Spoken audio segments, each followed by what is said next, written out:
उधर जम्मू कश्मीर पर प्रधानमंत्री मोदी की आज अहम बैठक होने जा रही है। यह बैठक जम्मू कश्मीर के 8 दलों के 14 नेताओं के साथ होगी। यह बैठक करीब 3 बजे शुरू होनी है। बैठक में शामिल होने के लिए नेशनल कॉन्फ्रेंस के अध्यक्ष फारूक अब्दुल्ला आज सुबह दिल्ली के लिए रवाना हुए। वहीं बैठक से पहले जम्मू में आज भी पीडीपी अध्यक्ष महबूबा मुफ्ती का जोरदार विरोध हुआ। डोगरा फ्रंट के कार्यकर्ताओं ने महबूबा के पाकिस्तान से बातचीत की वकालत के खिलाफ जोरदार प्रदर्शन किया है। तो आपके सामने 3 अलग अलग तस्वीरें हैं, आप देख रहे हैं आज का ये पूरा घटनाक्रम। आज की ये बैठक कई मायनों में महत्वपूर्ण मानी जा रही है। कश्मीर पर यह सर्वदलीय बैठक है प्रधानमंत्री मोदी की। वहां के तमाम नेताओं को, अलग अलग दल के नुमाइंदों को बुलाया गया है और दिल्ली के लिए इन सब के बीच फारूक अब्दुल्ला रवाना हो चुके हैं। जबकि महबूबा मुफ्ती ने पाकिस्तान को लेकर जो बयान दिया था, उनका जबरदस्त विरोध देखने को मिल रहा है। अब सवाल यही कि आज की बैठक में क्या हासिल होता है, वहां से क्या खबर निकल कर आती है।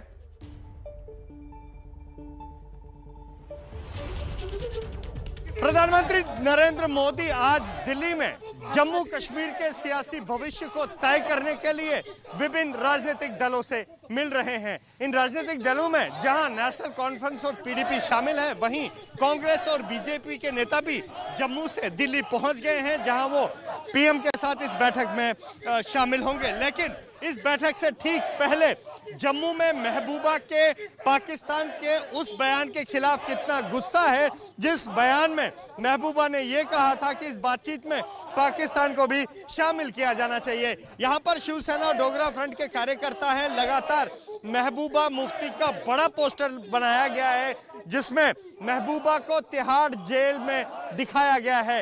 लगातार महबूबा के खिलाफ नारेबाजी हो रही है। अशोक जी, तिहाड़ जेल में डाला आपने महबूबा को? तिहाड़ जेल में इसलिए डाला कि वो तिहाड़ जेल में जाने के काबिल है। जैश वाले जो कश्मीरियत को मार रहे हैं, जो इसमें पुलिस वाला था, एक मोबाइल वाला था, वो कश्मीरी थे।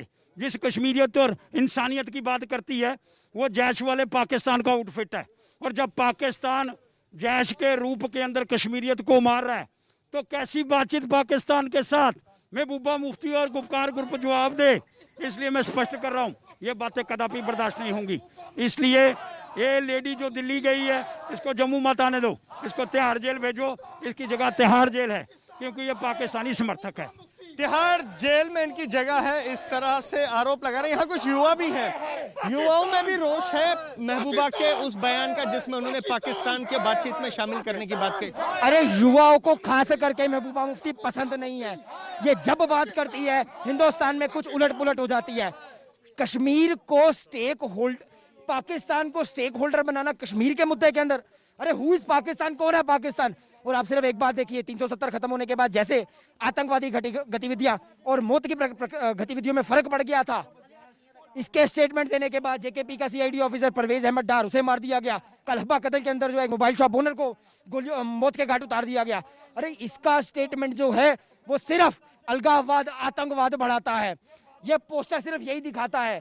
इसको भी उठा करके तिहाड़ जेल के पीछे डालो, ताकि अरे कश्मीर के अंदर जो एक शांति प्रक्रिया शुरू हुई है, उसमें खलल डालने की कोशिश करती है। ये कश्मीर में जो शांति प्रक्रिया है, उसमें खलल डालने की कोशिश महबूबा कर रही है, इस तरह के आरोप लग रहे हैं। और लगातार पोस्टर ये बहुत कुछ बता रहा है और मांग ये उठ रही है कि महबूबा की जगह जो है वो पीएम के साथ बैठक में नहीं, बल्कि तिहाड़ जेल में है। कैमरामैन पवन चौधरी के साथ अजय बास्लू, एबीपी न्यूज, जम्मू। आपने देखा किस तरीके से महबूबा मुफ्ती का विरोध हो रहा है और इन सबके बीच जो ताजा घटनाक्रम है, उससे जुड़ी हर जानकारी, ये बड़ी कवरेज लेकर एबीपी न्यूज आपके सामने आया है। हमारे साथ नीरज राजपूत, हमारे सहयोगी, नेशनल कॉन्फ्रेंस की हलचल पर जो नजर बनाए हुए हैं, जुड़ चुके हैं।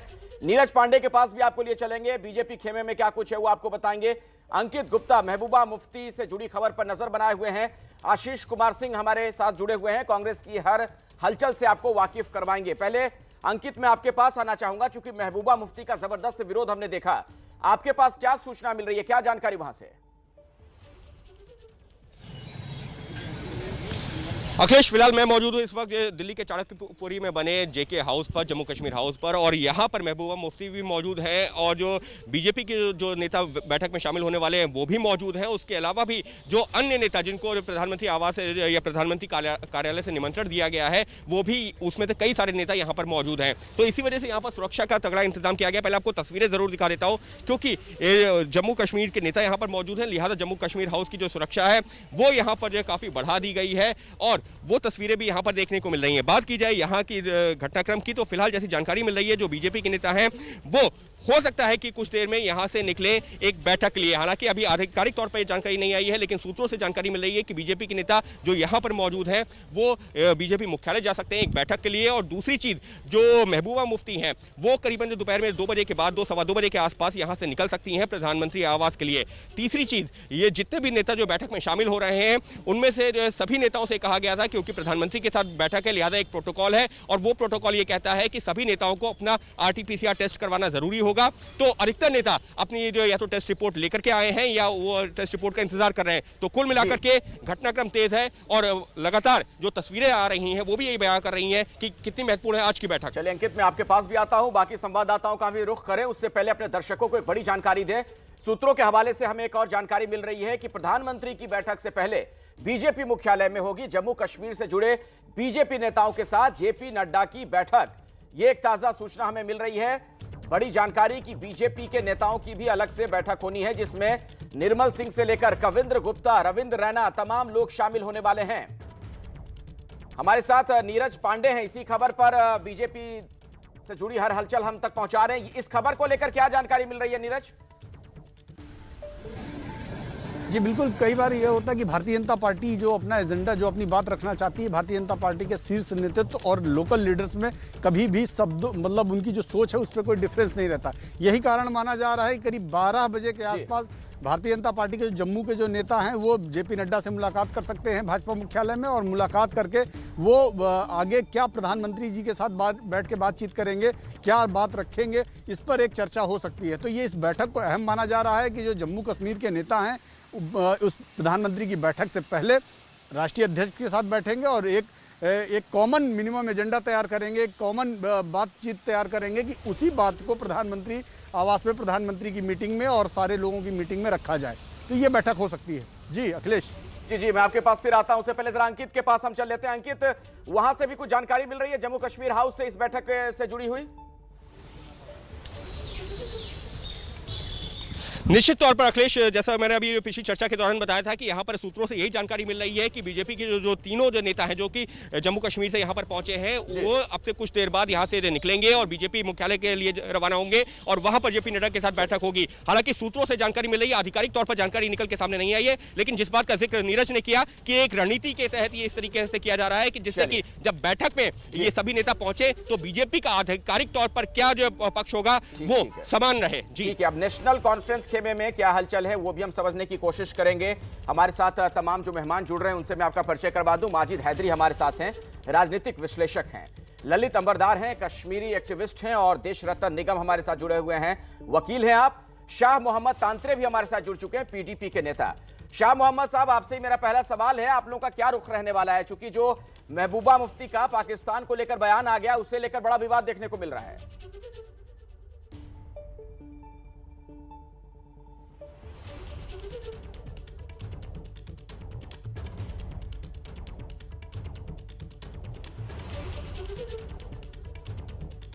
शायद मेरी आवाज उन तक नहीं जा रही है। माजिद हैदरी के पास मैं चलता हूं। माजिद हैदरी साहब, आप क्या उम्मीद लगा रहे हैं आज की इस बैठक से? कश्मीर को लेकर क्या आप देख रहे हैं, क्या नया हो सकता है?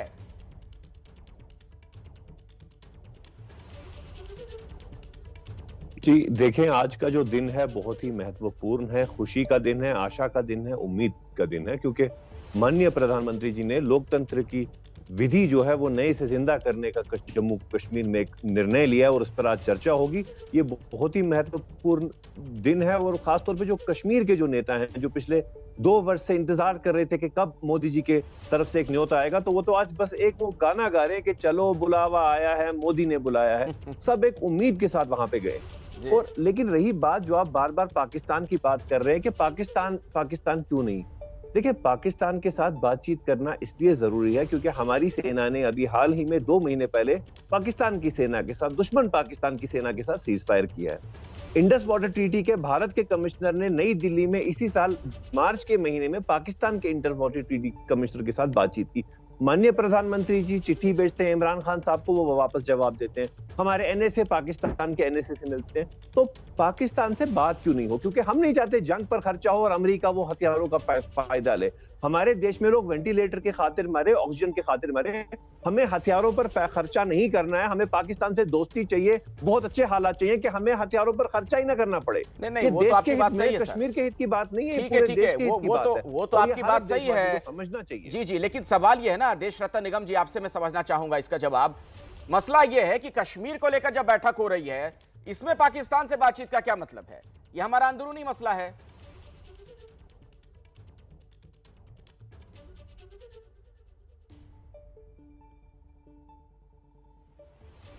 देश रतन जी, क्या मुझे सुन पा रहे हैं?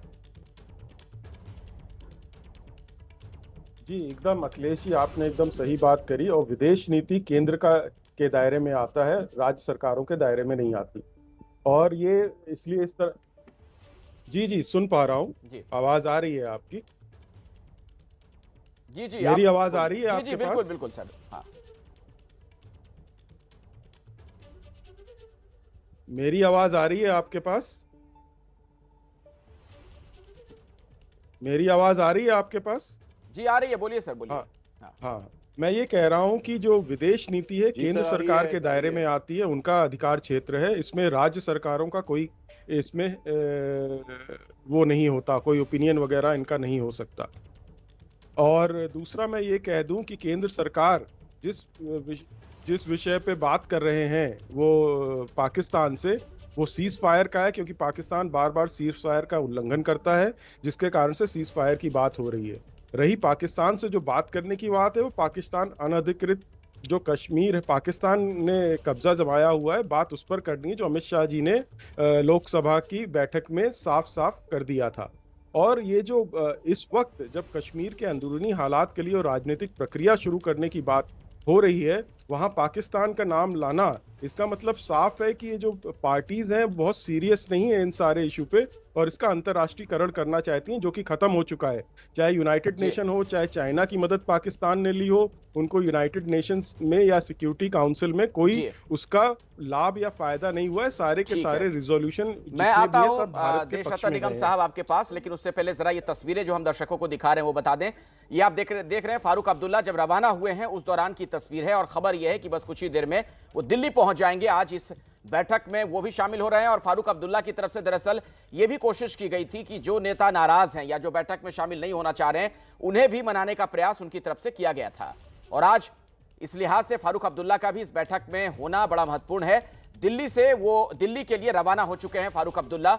ये जब अपने घर से वो निकल रहे थे उस दौरान की तस्वीरें इस वक्त एबीपी न्यूज पर आप देख रहे हैं। ललित अंबरदार का मैं रुख करना चाहूंगा, कश्मीरी एक्टिविस्ट हमारे साथ जुड़े हुए हैं। ललित अंबरदार साहब, आज की ये बैठक, इससे आप कितनी उम्मीद पाल रहे हैं? आपको क्या लगता है इससे कश्मीर में क्या कुछ बदल सकता है?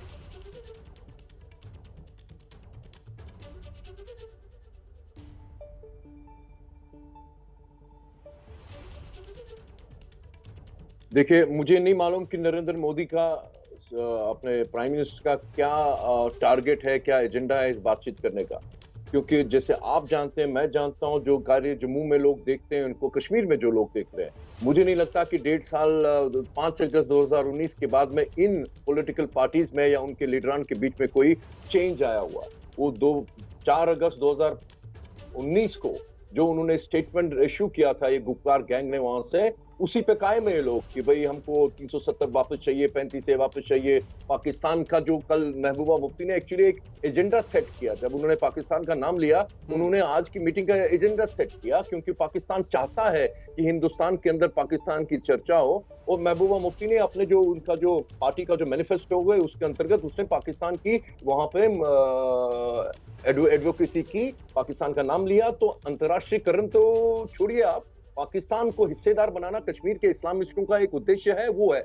मुझे नहीं समझ रहा हूं कि नरेंद्र मोदी जी के दिमाग में क्या चल रहा है, लेकिन हम ये समझ रहे हैं कि अगर दोबारा पुरानी शराब को नई बोतल में डालने की कोशिश हो रही है, तो ये वही होगा जो 5 अगस्त 2019 को ऐतिहासिक कदम लिया था।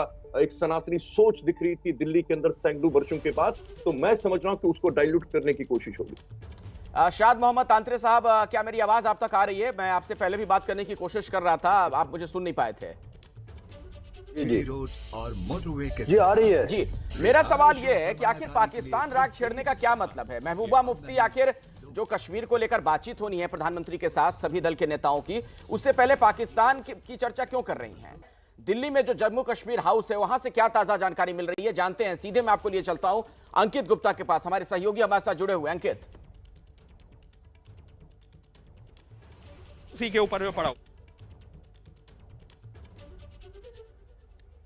अंकित, क्या मुझे सुन पा रहे हैं? अखिलेश, बिल्कुल अखिलेश, इस वक्त के लिए यहां से एक डेवलपमेंट ये हुआ है कि जो एबीपी न्यूज ने अपने दर्शकों तक खबर पहुंचाई थी कि बीजेपी के जो तीनों नेता जो कि यहां पर ठहरे हुए हैं, कविंद्र, रविंद्र रैना और निर्मल सिंह, वो तीनों ही यहां जम्मू कश्मीर हाउस से निकल गए हैं बैठक के लिए। जो एबीपी न्यूज ने अपने दर्शकों को खबर बताई थी कि बीजेपी के राष्ट्रीय अध्यक्ष जेपी नड्डा के साथ में बैठक करेंगे और उसके बाद में प्रधानमंत्री जो आवास पहुंचेंगे बैठक के लिए, तो वो तीनों ही नेता जो बीजेपी के यहां पर जम्मू कश्मीर हाउस में रुके हुए थे वो अब से जो है कुछ मिनटों पहले निकले हैं और जैसी जानकारी मिली है कि बीजेपी मुख्यालय जाएंगे और वहां करीबन 11 बजे से बैठक शुरू होगी जेपी नड्डा के साथ में और एक रणनीति तय की जाएगी कि प्रधानमंत्री के साथ जब बैठक होगी तो बीजेपी के ये नेता क्या जो पक्ष रखेंगे। तो फिलहाल इस वक्त के लिए बड़ा अपडेट यही है कि वो तीनों नेता जो जम्मू कश्मीर हाउस में रुके हुए थे वो निकल गए हैं बैठक के लिए। ठीक है अंकित, इस खबर पर नजर आप बनाकर रखें। हमारे साथ जो मेहमान जुड़े हुए हैं उनसे भी अब जरा मैं बातचीत कर लूं। और शाह मोहम्मद तांत्रे साहब, आपसे बात नहीं हो पा रही है, आप ही के पास सीधे मैं आ रहा हूं और सवाल मेरा वही है, महबूबा मुफ्ती पाकिस्तान का जिक्र क्यों करती हैं इस बातचीत से पहले? फीडबैक जो मिलती है, कहती है जी कि हम लोग आप बहुत यूज करते हैं। ये मुझे मेरे ये स्टेटमेंट पढ़ा नहीं है, मैं इस बारे में कोई जी सर आपकी आवाज नहीं आ रही है शाह मोहम्मद साहब। मैंने तीनों के साथ, मुझे लगता है ऑडियो में कुछ दिक्कत है, आपसे बात नहीं हो पा रही है हमारी। देश रत्न निगम जी, मैं आपके पास आना चाहूंगा। अब इस पाकिस्तान राग का क्या मतलब निकाला जाए, वही सवाल जो मैं आपसे पूछ रहा था। महबूबा मुफ्ती का जबरदस्त विरोध भी हुआ है, वो तस्वीरें भी हमने देखी हैं। और जो प्रमुख बात, बड़ी बात है वो यही है कि कश्मीर को लेकर अगर प्रधानमंत्री मोदी की अध्यक्षता में बैठक होती है तो हम पाकिस्तान से क्यों चर्चा करें?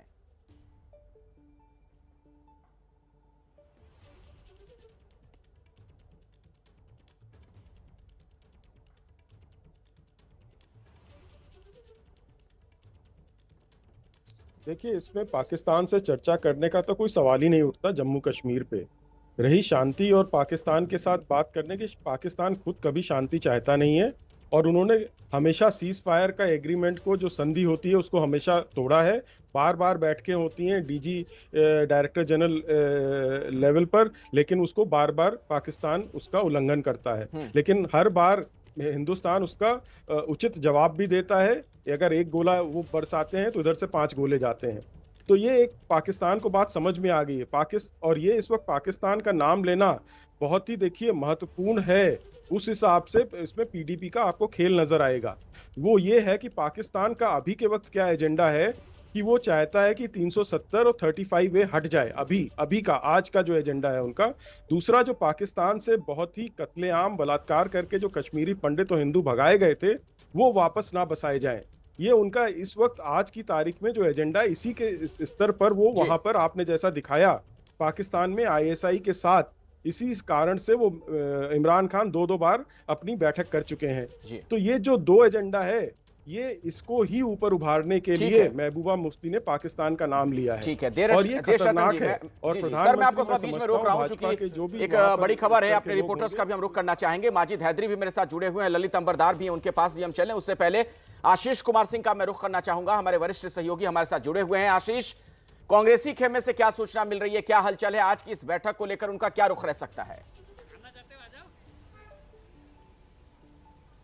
नहीं, रुख तो स्पष्ट है अखिलेश। पार्टी ने पहले ही ये अपना स्टेटेड पोजीशन क्लियर किया था। Farmer home minister P Chidambaram ने बाकायदा ट्वीट करके पार्टी का आधिकारिक स्टैंड कन्वे किया था, जो कि वो चाहते थे कि ऑल पार्टी मीटिंग का जो प्रेमाइस है अखिलेश, वो स्टेटहुड दोबारा से जेएंडके को देने का था।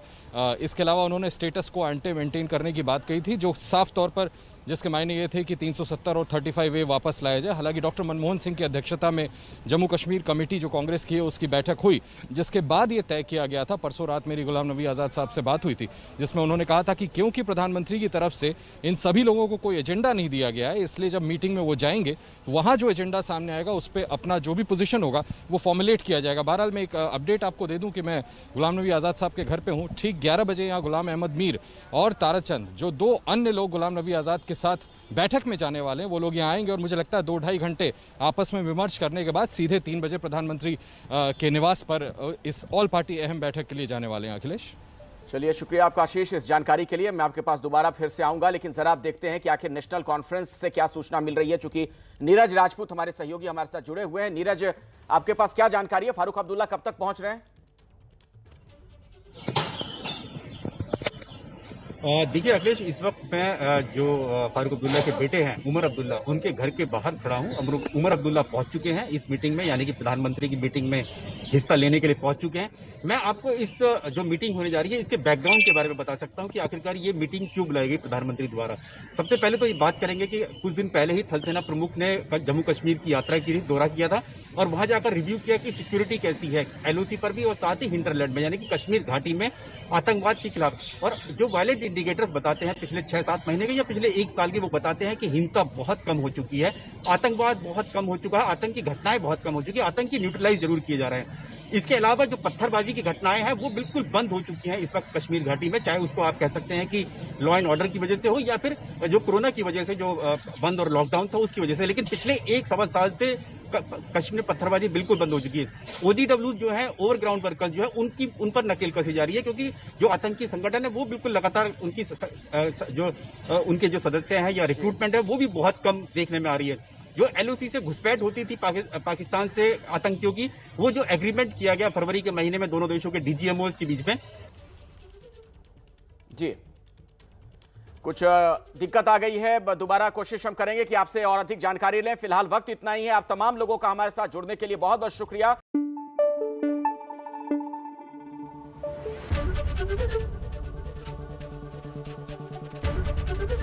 एबीपी न्यूज आपको रखे आगे।